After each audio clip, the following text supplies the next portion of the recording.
கொஞ்ச நாளாக சந்திக்காமல் இருந்தீங்க, இப்போ திரும்ப சந்திக்க ஆரம்பிச்சிருந்து வரும்போதே ஏழ்றையை கொண்டு வரீங்க. நான் 7 இயர்னு இருக்கிறேன். நான் வந்து என்ன கழிவு ஊத்துறேன்றது முதல்ல சொல்லுவேன். அந்த மக்களுக்கு வந்து விழிப்புணர்வு வரணுங்கிறதுக்காக அவங்களுக்கு விழிப்புணர்வு அம்பேத்கர் அவங்களுக்கு விழிப்புணர்வு வந்துச்சு. உங்களுக்கு வரணும், முதல்ல உங்க புத்தியில வரணும். எங்க புத்தியில இருக்கிறதுனாலதான் அம்பேத்கர் இன்னைக்கு அவருக்கு மணிமண்டபத்துல எவ்வளவு நாங்க சேவை செஞ்சு. நீங்க ஒரு சேவை செய்யல, என்ன செய்யல? உங்களோட எனக்கு கேள்வி என்னச்சு, இருங்க வரேன். எல்லாத்துலயும் பெரியார் படத்துலயும் கருணாநிதி படத்தையும் ஸ்டாலின் படத்தையும் ஓட்டுறீங்க இல்ல, எல்லா ஸ்கீம்லயும் ஓட்டுறீங்க இல்ல, ஒட்டுறீங்களா இல்லையா? ஆமா, நடக்குது இல்ல? ஆமா. ஏன் அந்த கழிவு நீர் வெளியேற்று வாகனத்துக்கு அம்பேத்கர் படத்தை மட்டும் ஓட்டி இருக்கீங்க? பெரியார் படத்தை ஓட்டுங்க, ஸ்டாலின் படத்தை ஓட்டுங்க, உதயநிதி படத்தையும் ஓட்டுங்க, தப்பு இல்லைன்னு நான் சொல்ல வரேன். ஆனா அதுக்கு முன்னாடி பேர் வைக்கும் போதே தெரியாது, கக்கன் பேரறிஞி அண்ணா பொது கழிப்பிடம். உங்க தான தலைவர் வச்சது இந்த ஆட்சி, திராவிட மாடல் இருக்குல்ல. ஏன் லைவ் கட் ஆகுது? ஏன் அவங்க பேச அனுமதிக்கல? இது என்னென்ன கேள்வினா, கேளுங்க, இது முழுசும் கேட்டுருங்க, மக்களுக்கு தெரியிட்டு. நான் கழிவு ஊத்துறேன்னு சொல்றீங்களா, அபாண்டமா சொல்றீங்கல்ல, அக்க போருக்குன்னு சொல்றீங்க நீங்க.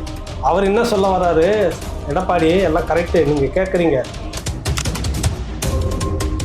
இது தப்பா? நான் கேட்கறது ஒன்னே ஒண்ணு, இது தப்பா ரைட்டா?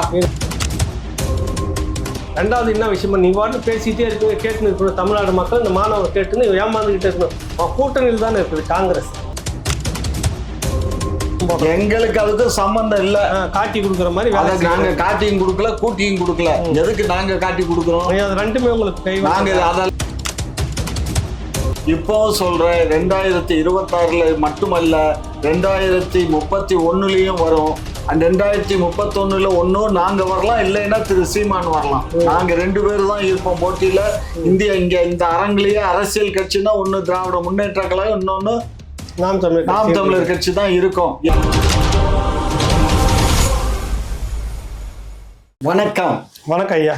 குக்கு செய்திகளுக்காக உங்களை நேர்காணல் காண்பதற்காக நான் காமாட்சி நாயுடு வந்திருக்கின்றேன். நீண்ட இடைவெளிக்கு பின்பு உங்களை சந்திப்பதில் மெட்டற்ற மகிழ்ச்சி கொள்கின்றேன். கடந்த பல தினங்களாக, சில தினங்களாக தாங்கள் பேசுகின்றவைகள் அனைத்தும் ஆளுகின்ற அரசுக்கு எதிரான செய்திகளை பரப்புரை செய்து வருகிறீர்கள். ஒன்றல்ல இரண்டல்ல, பேசுகின்ற செய்திகள் அனைத்தும் அரசுக்கு எதிராகத்தான் இருக்கிறதே தவிர நல்லவை எது கெட்டவை என்று கூட தெரியாமலேயே நீங்கள் அதையெல்லாம் நீங்கள் கழுவி ஊத்தி கொண்டிருக்கின்றீர்கள். கொஞ்சம் உங்களுடைய போக்கு மாறுமா அல்ல தொடருமா? அண்ணாச்சி, கொஞ்ச நாளாக சந்திக்காமல் இருந்தீங்க, இப்போ திரும்ப சந்திக்க ஆரம்பிச்சிருந்து வரும்போதே ஏழ்றையை கொண்டு வரீங்க. எனக்கு வம்பு. நான் 7 இயர்னு இருக்கிறேன். நான் வந்து என்ன கழிவு ஊத்துறேன்றது முதல்ல சொல்லுங்க. இந்த ஒரு வாரத்தில் அப்படி என்ன நீங்கள் கவனிச்சிங்க? எது தப்பு எது ரைட்டுன்னு சொல்லுங்க, நான் பேசுகிறேன். போகிற போக்கில் நீங்கள் பெரியவங்க, அனுபவம் வாய்ந்தவங்க, நீங்கள் அப்படி பேசக்கூடாது மற்றவங்க மாதிரி. நானும் அந்த மாதிரி மற்றவங்க மாதிரி பேச மாட்டேன். இந்த விஷயத்தில் தப்பு, இது சரியானது அல்ல அப்படின்னு சொல்லுங்கள். தவறாக இருந்தால் திருத்திக்கிறேன், இல்லைன்னா பதில் சொல்கிறேன். வந்து நாங்கள் கழிவு நீரை வெளியேற்றுவதற்காக சில வாகனங்கள்லாம் கொடுக்கப்பட்டது. ஆமாம், அந்த வாகனங்கள் கொடுக்கப்பட்டது எல்லாமே பட்டியலின மக்களுக்கு தான் தரப்பட்டது. அதனால பட்டியலின மக்களுக்கு தரப்பட்டதுனால அதுல அம்பேத்கருடைய படத்தை பொறித்து கொடுக்கப்பட்டது. அதை விமர்சனம் பண்ணதை நீங்க கேள்வி கேட்குறீங்க. ஆமா, கேள்வி கேட்குறீங்க. சரி, நான் என்னன்றேன், தொடர்ச்சி அந்த மக்களுக்கு, அருந்ததிய மக்களுக்கு அந்த ஸ்கீம்ல கொடுத்துருக்குறாங்க, கரெக்டுங்களா? ஆமா, கொடுத்துருக்காங்க. நாங்க செய்துட்டுன்னு மார்க் தட்டிக்கிறீங்க, கரெக்டா? மார்த்தட்டல கொடுத்துருக்கோம், அவ்வளவுதான். பாராட்டிக்கிறீங்க. நாங்க என்ன சார் பாராட்டுறோம்? இது மக்களுக்கு செய்ய வேண்டிய கடமை அரசு. சரி, நாங்கிற அகந்தை எங்களுக்கு கிடையாது. நீங்க ரொம்ப நல்ல அரசு செய்யுது, அவ்வளவுதான். செய்துட்டீங்க. அதுல அம்பேத்கர் ஒரு மாமேதை, ஒரு பெரிய சட்ட வல்லுநர் தெரியும். அவர் படத்தை வச்சு நீங்க கொடுக்குறீங்க. என்னன்னா, அருந்ததிய மக்களுக்காக கொடுக்குறோங்க, பட்டியலின மக்கள்ல ஒரு பகுதி அவங்க கொடுக்குறோம், அதுக்காக அந்த படத்தை வைக்கிறீங்க. இந்த வழக்கமாக எல்லாத்துலேயுமே கருணாநிதி படமும் ஸ்டாலின் படமும் ஒட்டுவீங்கல்ல, எல்லாத்துலேயுமே ஒட்டுறீங்கல்ல, அதுலேயும் ஒட்ட வேண்டியதானான்னு நான் கேட்குறேன். ஆமாம், கரெக்டு தானே? ஒட்டுன்னு தானே? எதுக்கு ஒட்டணும்? ஏன் அப்போ ஏன் பெரியாரை ஒட்டணும்? அப்புறம் எதுக்கு நீங்க அம்பேத்கர் ஓட்டணும்? பெரியார் ஓட்டலையே. சரி, அல்ல பெரியார் அம்பேத்கர் மட்டும்தான் இருந்தாரு. அதை ஏன் ஓட்டணும்? அம்பேத்கர் படத்தை மட்டும் ஓட்டணும். பெரியார் படத்தை அந்த ஓட்டுங்க. மக்களுக்கு வந்து விழிப்புணர்வு வரணுங்கிறதுக்காக அவங்களுக்கு விழிப்புணர்வு அதுக்காக தான் அம்பேத்கர் படத்தை அவங்களுக்கு ஓட்டுனது. விழிப்புணர்வு வந்துச்சு. உங்களுக்கு வரணும், முதல்ல உங்க புத்தியில வரணும். எங்க புத்தியில இருக்கிறதுனாலதான் அம்பேத்கர் இன்னைக்கு அவருக்கு மணிமண்டபத்துல எவ்வளவு நாங்க சேவை செஞ்சு. நீங்க ஒரு சேவை செய்யல. என்ன செய்யல? உங்களோட அது வந்து மத்திய அரசு ஒதுக்கின ஸ்கீம். அந்த நேரத்துல நூற்றாண்டு விழாவுக்காக ஒரு மாநிலத்துக்கும் 50 லட்ச ரூபாய் கவர்மெண்ட் மத்திய அரசு கொடுத்தது. அப்ப செல்வி ஜெயலலிதா இருக்கிறப்ப இந்த ஸ்கீம் அதுக்கு முன்னாடியே வந்துச்சு. இவர் எதுவுமே பண்ணல. சட்டக்கல்லூரின்னு பேரை வச்சுட்டாரு, அம்பேத்கர் சட்டக்கல்லூரின்னு. பெருசா ஏதாவது செய்யணுமேனு பிறகு வந்து செல்வி ஜெயலலிதாட்ட சேக்கு தமிழரசு உங்களுடைய நண்பர் இருக்கிறாருல்ல, நீண்ட நாளால சட்டமன்ற உறுப்பினரா அனுபவம் வந்தார், அவரு கோரிக்கை வச்சு இந்த மாதிரி மத்திய அரசு கொடுத்த ஃபண்ட் இருக்குதுமா, பெருசா எதுவும் செய்யணுன்றப்ப 5 ஏக்கர் நிலமும் 5 கோடி பணமும் அந்த அம்மா ஒதுக்குது. உங்க தலைவர் இருக்கிறார்ல, தான தலைவர் ஐயா கருணாநிதி அவர்கள் வந்து 2.5 ஏக்கராவும் வெறும் ஒரு குறைஞ்ச தொகை 5 கோடின்றதுல ஒரு 1.5 கோடி 2 கோடி அதுக்குள்ள மணிமண்டபம் சின்னதா அது நடக்கக்கூடாதுன்னு வழக்கு போட்டது யாரோ ஒருத்தர் மூலமா நடந்தது. அதுக்கு நீங்க பொறுப்பு இல்லைன்னு நான் சொல்றேன், ஒத்துக்கிறேன். இது வந்து அரசு செய்ய வேண்டிய கடமை. நாங்க தான் செஞ்சோம். எனக்கு கேள்வி என்னாச்சு, இருங்க வரேன். எல்லாத்துலயும் பெரியார் படத்துலயும் கருணாநிதி படத்தையும் ஸ்டாலின் படத்தையும் ஓட்டுறீங்க இல்ல, எல்லா ஸ்கீம்லயும் ஓட்டுறீங்க இல்ல, ஒட்டுறீங்களா இல்லையா? நடக்குது இல்ல? ஏன் இந்த கழிவு நீர் வெளியேற்று வாகனத்துக்கு அம்பேத்கர் படத்தை மட்டும் ஒட்டி இருக்கீங்க? பெரியார் படத்தை ஓட்டுங்க, ஸ்டாலின் படத்தை ஓட்டுங்க, உதயநிதி படத்தையும் ஓட்டுங்க. தப்பு இல்லைன்னு நான் சொல்ல வரேன். இது என்ன தப்பு? இதுல என்ன உங்களுக்கு தப்பு? இது வந்து தப்பு ரைட்டுங்கிற பிரச்சனை. அதான் நான் பேசுறேன், வேற எதுவும் தப்பா வந்து ஒடுக்கப்பட்ட மக்களுக்கு விழிப்புணர்வு ஏற்படணுங்கிறதுக்காக மட்டும்தான். அதுல கூட இன்னும் நீங்க சொன்னீங்கன்னா இந்த மாதிரி உங்களை மாதிரி எதிர்ப்புகள்லாம் வந்ததுன்னா நான் கூட ஏற்கனவே பேசிக்கிட்டு தான் இருந்தேன். எதுக்கு அம்பேத்கர் படத்தை கூட அதுல இருந்து எடுத்துடலாம், அரசு மாநிலத்தில் ஒட்டிட்டு பெரியார் படத்தையும் கருணாநிதி படத்தையும் ஸ்டாலின் படத்தையும் உதயநிதி 4 பேர் படத்தையும் வேண்டாம், நல்லா இருக்கும். இல்ல வேண்டியதில்லை, யாரு படமும் வேண்டியதில்லை, சொல்லக்கூடாது. யாரு படமும் வேண்டியதில்லை, ஒட்டுன்னு அண்ணாச்சி வேண்டியதில்லை. எதுக்கு எப்ப நீங்க அம்பேத்கருக்கே நீங்க எதிர்ப்பு தெரிவிக்க ஆரம்பிச்சிட்டீங்களோ அதுக்கப்புறம் என்னத்துக்கு இந்த படம் எல்லாம் தேவையே இல்லையே, எதுக்கு நீங்க அதை ஓட்டணுங்கிறீங்க? வேண்டாம் உங்களுக்கு. அதாவது அசிங்கமாயிடு இல்ல, நீங்க இந்த எண்ணத்துல பாக்குறீங்க, நாங்க அந்த எண்ணத்துல பாக்கல. நாங்க அம்பேத்கரை வந்து மிகப்பெரிய உயரத்துல வச்சிருக்கோம். இந்த கழிவு ஒற்றை என்பது பெரிய உயர்ந்த இடம். உங்களுக்குன்னா மட்டும் பெரிய பெரிய இடத்துல வந்து வளாகத்துக்கெல்லாம் பேர் வச்சு சூட்டிக்குவீங்க. இந்த இடத்துக்கு கழிவு நீருக்கு மட்டும் அந்த ஸ்கீம் அந்த மக்களுக்கு கேட்டா அவங்க எல்லாம் விழிப்புணர்வா தான் இருக்கிறாங்க. முதல்ல விழிப்புணர்வு புத்தி உங்ககிட்ட வரட்டும், உங்க மண்டையில வரட்டும் சாமின்னு நான் பேசினேன். இது தப்பா ரைட்டான்னு நீங்க வேணா ஒரு பெரிய குக்கு சார்பா உங்க சேனல் சார்பா ஒரு விவாதம் வைங்க, நானே வந்து விவாதிக்கிறேன். தப்புன்னு நான் கேட்டுக்கிறேன். இதுல என்ன தப்பு இருக்குது? ஏன் உங்க படத்தை ஒட்டுறதுல தப்பு என்ன இருக்குது? ஒட்டு, தப்பு கிடையாது. நாங்க வந்து அம்பேத்கருக்கு மரியாதை கொடுக்குறோம். அந்த மரியாதை சரி, நாங்க வந்து ஐயா கலைஞருக்கு, பெரியாருக்கு, கலைஞருக்கு, ஸ்டாலினுக்கு, உதயநிதிக்கு மரியாதை தரோம், ஒட்டுறோம். அப்ப நீங்க ஒட்டுங்க. எப்ப உங்க அரசு வரும்போது உங்க ஐயா இருக்காருல்ல, யாரு திரு சீமான் ஐயா இருக்காருல்ல, அவர் ஆட்சி அமையும். அவர் ஆட்சி அமையும் போது நீங்க ஒட்டுங்க. இப்ப கழிவு நீர் வாகனத்துல போய் ஒட்ட மாட்டோம். உங்களுக்கு வரணும் புத்தின்றதுக்காக தான் நான் சொல்றேன். கக்கன் எவ்வளவு பெரிய மாமேதை சொல்லுங்க, எப்படிப்பட்ட ஆளு. உங்க ஆட்சியில கோயம்புத்தூர்ல அது நேற்று சுட்டி காட்டின பிற்பாடு இன்னைக்கு வந்து உடனே அது திருத்துது அரசு, நான் வரவேற்கிறேன். ஆனா அதுக்கு முன்னாடி பேர் வைக்கும் போதே தெரியாது. கக்கன், பேரறிஞி அண்ணா பொது கழிப்பிடம். உங்க தான தலைவர் வச்சது இந்த ஆட்சியில திராவிட மாடல் இருக்குல்ல,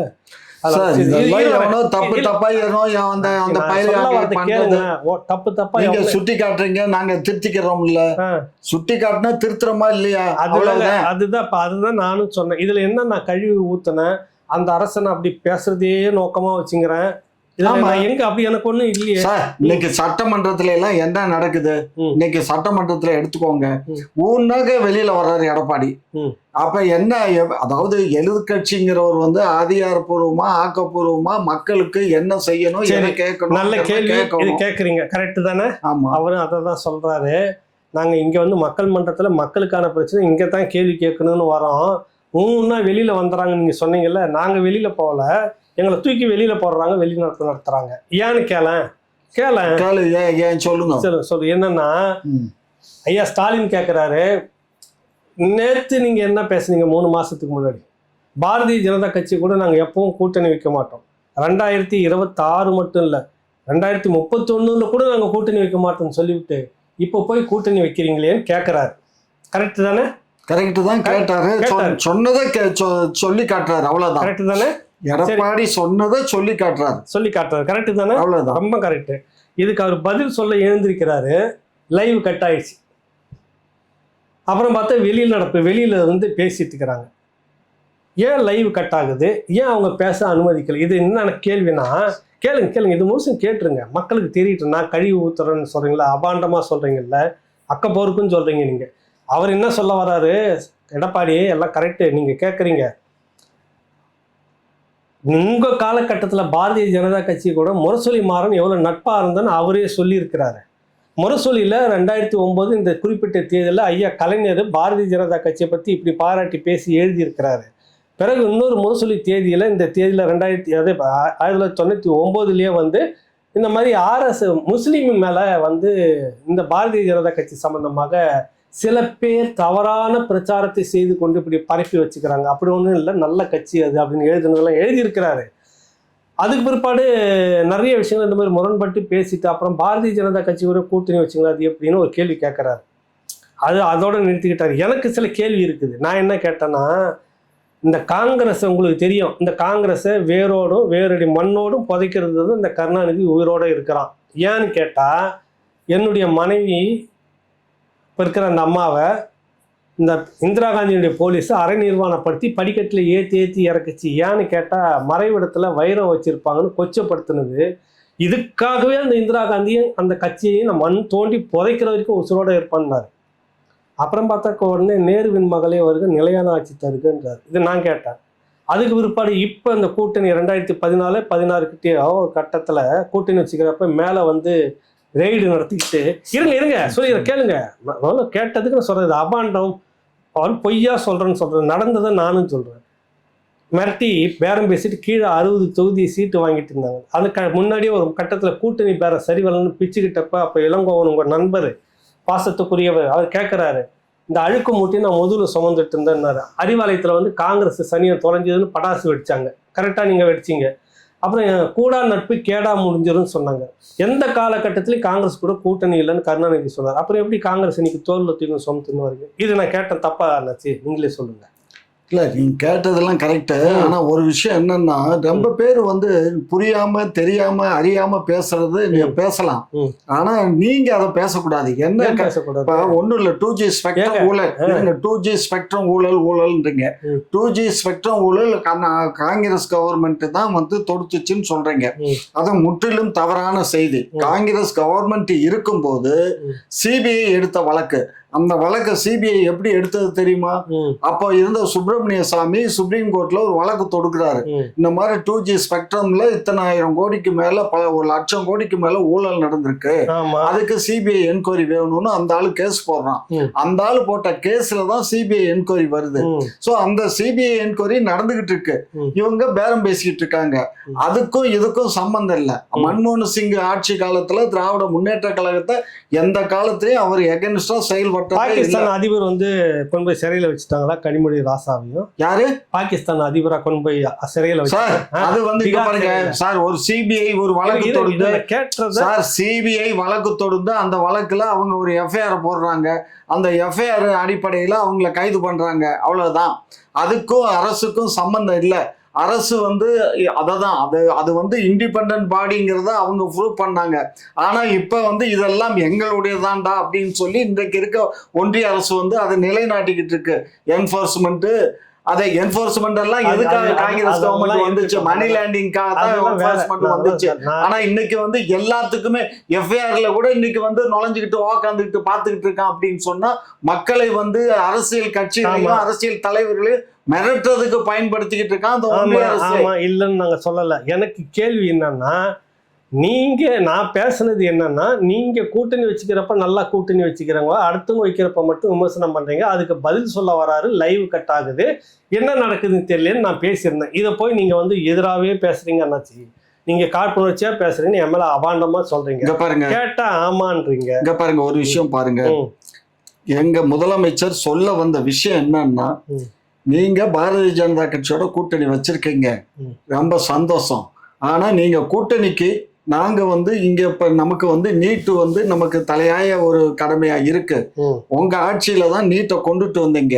அத வந்து நீட்டை வந்து எங்களுக்கு விலக்கு அடிக்கணும் அப்படின்னு ஒரு கண்டிஷனை போட்டு அந்த கண்டிஷன் அடிப்படையில நீங்க போனீங்கன்னா நல்லா இருக்கும் அப்படின்னு சொல்றாரு.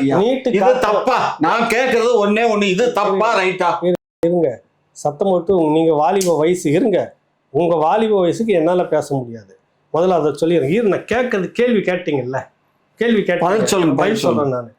இவர் கேட்டது வந்து இந்த நீட் இருக்குல்ல, காங்கிரஸ் பீரியட்ல தானே நீதிமன்றத்துல நடந்தது. ப. சிதம்பரம் யாரு? சும்மா சொல்ல எனக்கு. அப்ப ஃபைனான்ஸ் மினிஸ்டர். எந்த கட்சி? காங்கிரஸ். திமுக யாரோட கூட்டணி வச்சிருந்தது? காங்கிரஸோட. சரி, ப. சிதம்பரத்தினுடைய மனைவியாரா நளினி அம்மா இருக்காங்கல்ல, அட்வொகேட்டு, அவங்க எந்த கட்சியை சார்ந்தவங்க, எந்த பின்புலத்தை சார்ந்தவங்க? காங்கிரஸ் குடும்பம். ஆமா, அவங்க தான் நீட்டுக்காக வாதாடுறாங்க, நீட்டுக்கு ஆதரிச்சு வாதாடுறாங்க. அரசு தரப்பு அன்னைக்கு மத்தியில் காங்கிரஸ், மாநிலத்தில் இவங்க. ஏன் விட்டு கொடுத்தீங்க சார்? நான் கேட்கறதுக்கு எனக்கு கேளுங்க. நாங்க என்ன சொல்றோம்னா, நீட்டுங்கிறது ஒட்டுமொத்தம் இந்தியாவுக்கு வேண்டான்னு நாங்க சொல்லல சார். அன்றும் சொல்லல, இன்றும் சொல்லல. நாங்க கேட்பது தமிழ்நாட்டுக்கு எங்களுக்கு விலக்கு கொடுங்க, அவ்வளவுதான். அவங்க அந்த அம்மா வாதாடினது நீட்டு வேணும் அப்படிங்கிற அந்த அடிப்படையில தான் சொல்ல வரேன். அன்னைக்கே நீங்க வந்து இது வந்து பெரிய அளவுல போராட்டம் பண்ணி தடுத்திருந்தாக்கா இந்த பிரச்சனையே இல்ல. கேளுங்க. சரி, ராசா வந்து யாரு? இப்ப எந்த கட்சியில இருக்கிறார்? கட்சியில துணை செயலாளர், மாநில துணை செயலாளர், திராவிட முன்னேற்ற கழகத்தினுடைய மாநில துணை செயலாளர். கரெக்டா? அவர் ஒண்ணு சொன்னாரு. அந்த காலகட்டத்துல எடப்பாடியும் அதிமுகவும் கூட்டணி இருந்தாங்க, பாஜகவும் எடப்பாடி அதிமுகவும் கூட்டணியில் இருந்தது. நீட்டு சம்பந்தமா அவங்க பேசினப்ப அவர் ஒரு வார்த்தை சொன்னார். சட்ட அறிவு, என்னுடைய சட்ட அறிவு நுணுக்கத்துக்கு ஏற்ற மாதிரி நான் ரொம்ப தூரம் அலசி ஆராய்ச்சி பார்த்துட்டேன். எந்த கொம்பனாலையும் நீட்டை வந்து நீக்க முடியாது, நீக்கிறவான்னு சொல்லிட்டு ஏமாத்திட்டு இருக்கிறாங்க. அப்படிலாம் ஒன்று நீக்கவே முடியாது. அப்படி சொல்றவங்க முட்டாளுங்க அப்படின்னு பேசுறாரு. அது இன்னைக்கு பொருந்துதா இல்லையா சார்? அதாவது அதிமுக ஆட்சியில அவங்க 2 பேரும் இருந்தப்ப இது ட்ரை பண்ணலான்னு பேச்சு நாங்க வந்தா அது செய்வோம்னு சொன்ன உடனே எந்த முட்டா பையனும் முடியாது, சட்ட ரீதியா முடிஞ்சு போச்சு அப்படின்னு சொன்னீங்கல்ல உங்க திமுக ஆட்சி காலத்துல. சட்டம் முன்வடிவம் கொண்டுட்டு வந்து எப்படி சாத்தியம் பாருங்க. சட்டம் கொண்டுட்டு வந்து அந்த சட்டத்தின் அடிப்படையில சுப்ரீம் கோர்ட் வந்து அதை அங்கீகாரம் பண்ணிருச்சு. அதனால நீட்டு மஸ்ட் அப்படின்னு சுப்ரீம் கோர்ட் தீர்ப்பு கொடுத்துருச்சு. ஆனால் பார்லிமெண்ட் எதுக்கு இருக்கு? சட்டங்களை ஏற்றுவதற்கும் சட்டங்களை மாற்றி அமைப்பதற்கும் தான் பார்லிமெண்ட். அது முழுக்க முழுக்க நீதிமன்றத்துக்கு இல்லை அந்த சட்டம். அதை பார்லிமெண்ட்ல என்ன பாஸ் பண்ணி கொடுக்குறாங்களோ அதைத்தான் வாசிக்கிறதுக்கு தான் நீதிமன்றங்களுக்கு அதிகாரம் இருக்கே தவிர பார்லிமெண்ட்டுக்கு மேல. காங்கிரஸ் பீரியட்ல 10 வருஷம் இருந்தீங்க, அப்பதான் இதெல்லாம் நாங்க வரலையே. அப்ப நீட் கொண்டு வரலையே சார். நீட்டு வந்தது எடப்பாடி ஆட்சி காலத்துல ஜெயலலிதா இருக்கும்போது நீட்டை இன்ட்ரோடியூஸ் பண்ணதுக்கு முடியாதுன்னு வச்சு அந்த அம்மா என் மாநிலத்துல நான் வர முடியாது கையெழுத்து போட்டு வந்தாங்க. ஓபிஎஸ் இல்ல, இவர் எடப்பாடி தான். எடப்பாடி காலத்துலதான் கையெழுத்து போட்டு அதை கொண்டுட்டு வந்தாங்க. ஆகையினாலதான் நாங்க என்ன சொல்றோம், கொண்டு வந்தீங்க. அது இப்ப நமக்கு தவறு தெரியுது, நம்ம பாதிக்கப்படுறோம். இப்போ உங்களுடைய ஆட்சி காலத்துல தான் ஒரு 10 மருத்துவக் கல்லூரியை நீங்க ஓபன் பண்ணீங்க. நம்மளுடைய மருத்துவக் கல்லூரி சீட்டுகளை பூரா அவன் கொள்ளையடிச்சிட்டு போயிடுறான். ஆகையினால நமக்கு வந்து நம்ம மாநிலத்துல அவங்களுக்கு ஒரு சென்ட்ரல் போர்டுக்குன்னு இவ்வளவுன்னு ஒரு விழுக்காடு இருக்கு, அதை நம்ம கொடுத்துருவோம்.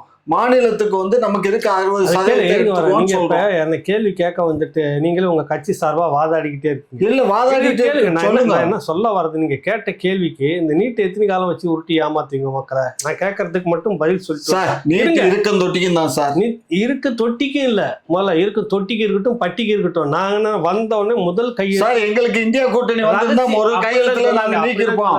திமுக வந்த உடனே முதல் கையெழுத்து நீங்க சொல்லி ஓட்டு பிரச்சாரம் பண்ணீங்க. 2வது என்ன பண்ணீங்க? இருங்க, 2வது என்ன விஷயமா நீங்க வாட்டு பேசிட்டே இருக்கீங்க, கேட்டுன்னு இருக்கணும். தமிழ்நாடு மக்கள் இந்த மாணவர் கேட்டுன்னு ஏமாந்துகிட்டே இருக்கணும். கூட்டணியில் தானே இருக்குது காங்கிரஸ், கர்நாடகம் தானே. உனக்கு செருப்பு மாலை போட்டு பாடக்கட்டி தூக்கிட்டு போனால நம்ம நாட்டு முதலமைச்சரை செய்தான்ல, கர்நாடகம் தானே. கூப்பிட்டு ஏப்பா நீ மட்டும் நடத்துற நீட்டு ஏன் நடத்தலை, எல்லாமே பிரேக் பண்ணி எங்க கூட சேர்ந்து போராடுங்க, ஏன் உங்களால் ஆர்கனைஸ் பண்ண முடியல? காங்கிரஸ் கூட்டணியில் இருக்கிறவங்க இந்தியா கூட்டணி வந்தோன்னு அப்புறம் நீங்க நீட்டுறது இருக்கட்டும். இந்த காங்கிரஸ் ஆளுகிறது இல்லை இப்ப பக்கத்துல கர்நாடகாவில் உட்காந்து பேசு, நீ நான் சேர்ந்து நீட்டு எதிர்ப்போம். உன்னால ஆர்கனைஸ் பண்ண முடியலையே, ஏன் முடியல? இங்க பாருங்க நடக்குதுங்க. ஒரு விஷயம் புரிஞ்சுக்கோங்க,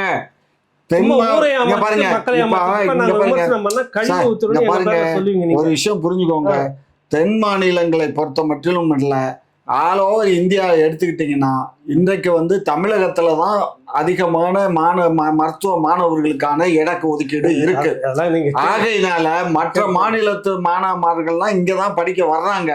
அப்படி இருக்கும்போது இத வந்து நம்ம வந்து அந்த மாநிலத்துல போய் கேட்டோம்னா அவன் என்ன சொல்லுவான்?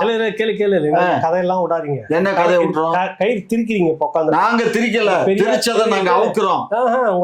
உங்க பெரியார் இருக்கிறார்ல ஈவே ராமசாமி நாயக்கர் திரிக்கிற மாதிரி திரிச்சுங்கிறீங்க. கயிறு உட்காந்து நல்லா திருப்பீங்கல்ல. இது நான் சொல்றதை கேட்டுருங்க. கர்நாடக மாநிலம் முதலமைச்சர், கர்நாடகம் அது ஒரு மாநிலம் கரெக்டா? ஆமா. அங்க ஒரு முதலமைச்சர் இருக்கிறாரு. அவரு நீட்டை நடத்துறாரு. நீ நடத்தக்கூடாதுன்னு பிரச்சாரம் பண்ணிங்கிற கூட்டணி கட்சி. நம்ம கூட்டணிக்குள்ள ஒன்னா சேர்ந்து எதிர்ப்புன்னு ஏன் முயற்சி எடுக்கலன்னு கேட்டா பதில் சரியா வரல உங்களுக்கு. ரெண்டாவது ஒரு விஷயம், இந்த நீட்டு எங்ககிட்ட ஒரு ரகசியம் இருக்குதுன்னு சொன்னீங்க. அந்த ரகசியம் இப்ப சொல்ல மாட்டோம், தேர்தல் முடிஞ்சு சீட்ல உக்காந்தவொடனே நிறைவேற்றணும்னு சொன்னது யாரு? உங்க எம்பி சிவா சொன்னார், திமுக எம்பி. இன்ன வரைக்கும் நீங்க அந்த ரகசியத்தை விட்டுட்டு திரும்ப டெல்லியில தான் இருக்குது, அங்கதான் நடக்கணும்னு அப்போ ஊரை ஏமாத்திட்டு இருக்கிறீங்க, மாணவர்களை ஏமாத்திட்டு இருக்கிறீங்க, பெற்றோர்களை ஏமாத்திட்டு இருக்கிறீங்க, மன உளைச்சல ஆளாக்கிட்டு இருக்கிறீங்க. இவ்வளவு விஷயம் நடந்துட்டு இது பேசணும்னா நாங்க கழிவு ஊத்துறோம், நாங்க தப்பா பேசுறோம், பொய் பிரச்சாரம் பண்ற மாதிரி நீங்க என்ன கட்டமைக்கிறீங்கன்றப்ப நான் அதை வன்மையா கண்டிக்கிறேன். சார் நீங்க ஒரு விஷயம் புரிஞ்சுக்கோங்க, இந்திய அரங்கத்திலேயே வந்து நீட்டுக்கு வந்து எதிர்ப்பு வந்து தமிழ்நாடு தானே தவிர பிற மாநிலங்கள் இல்லை. பிற மாநிலங்கள்ல இத்தனை மருத்துவ சீட்டு இடம் இல்லை, நம்ம கிட்ட தான் இடம் இருக்கு. ஆகையினால அந்த மாநிலத்து மாணவர்கள் படிக்க வர்றது இங்கதான் வர்றான். ஆகையினால அவங்க அதை விரும்பல, நமக்கு மட்டுமாவது விளக்கு வேணுங்கிறதான் நம்மளுடைய கொள்கையை தவிர நம்ம விளக்கு எப்ப வாங்குவீங்க? விளக்கு நாங்க இந்தியா கூட்டணி வந்திருந்தா நேரம் விளக்கு வாங்கி இருப்போம். இந்தியா கூட்டணி விளக்கு இந்த மார்க்கெட்ல போய் விளக்கு வாங்கிட்டு வர்றதா? ஆமா, மார்க்கெட்ல போய் சந்தையில போய் பறக்கி எடுத்துட்டு வரோம். அதான் அந்த விளக்கு ஏத்துறதுக்கு இல்ல. உங்க விளக்கு எல்லாம் பார்த்துன்னு தானே இருக்கிறாங்க மக்கள். இப்ப இந்த தேர்தல்ல வச்சு பாப்ப 26 தேர்தலை பார்க்கத்தான் போறீங்க, நீங்களும் பார்க்கத்தான் போறீங்க, நானும் பார்க்கத்தான் போறோம். ஏற்கனவே நம்ம பேசணும் 2024 தேர்தலை பத்தி பேசணும். அன்னைக்கு சொன்ன 39+1 40 வரும் அப்படின்னு. ஐயோ வரும் பாப்போம் அப்படின்னு வந்துருச்சு. இதே இடத்துலதான் உட்காந்து பேசணும், வந்துருச்சு. இப்பவும் சொல்றேன், 2026 மட்டுமல்ல 2031 வரும்.